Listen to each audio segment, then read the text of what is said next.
ইসলাম আমি আরেকটা রেসিপি এখন রান্না করতেছি মাংসটা পেস্টটা আসলে বেশি পুড়ে গেছে, আমি ওই ভর্তা বানাইতে গেছিলাম।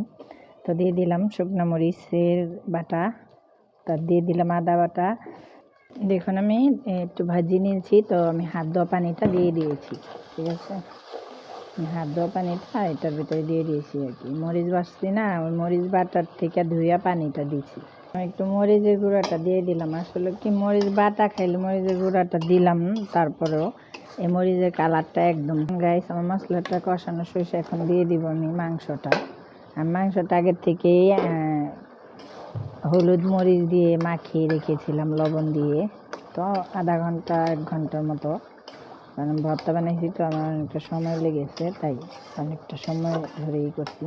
আমি এখন দিয়ে দিব কাঁচামরিচ। দেখুন আমি দিয়ে দিয়েছি 2টা কাঁচামরিচ।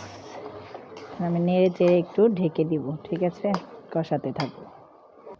দেখুন আমি দিয়ে দিচ্ছি গরম মশলা, এখন দিয়ে দিচ্ছি তেজপাতা।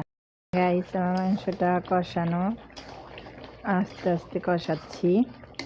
তো দেখছেন কষানোটা কেমন হয়েছে, দেখছেন।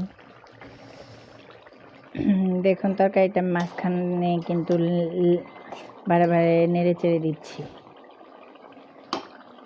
এখন আলুটা দিয়ে দিয়েছি, ভাজা আলুটা দিয়ে এখন আমি আর একটু কষিয়ে নিব।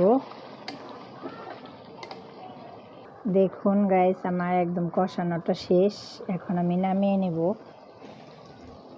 দেখছেন একদম কমপ্লিট। দেখেন গাইস তরকারিটা আমার হয়ে গেছে, একদম নামিয়ে নিয়েছি। তো তেলটা একটু বেশি হয়েছে, তেলটা না আজকে একটু বেশি হয়েছে, কিছু করার নাই, কি করুন বলেন। আমি মাংসের তরকারি নিয়েছি, আর হইলে বেগুন ভর্তা, আর সরি এটাকে বেগুন ভর্তা না, এটা হলো নানান পদের ভর্তা। এখানে আমি ভাতটা মাখিয়ে নিয়ে খাবো।